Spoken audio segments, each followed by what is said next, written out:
ईश्वराने सृष्टीचं निर्माण केलं आणि ईश्वर परत दिसला नाही, कोणालाही ईश्वर सापडला नाही. पण अस्तित्व आपल्या हातात आहे, अस्तित्वावर मानवाचा कब्जा आहे. परंतु आपलं तेवढ्यावर भागत नाही. आपण ईश्वराकडे आपल्याला अजून काहीतरी मागायचंय, व्यक्ती स्वरूपात ईश्वर आहे असं आपण समजतो आणि आपण त्याच्याकडे मागण्याचा प्रयत्न करतो आणि मागतोही.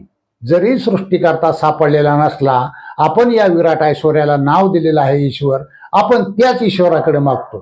पण जो ईश्वरच सापडलेला नाही त्याच्याकडे मागून काय फायदा आहे का? तर काहीही फायदा नाही आणि काही मिळणारही नाही.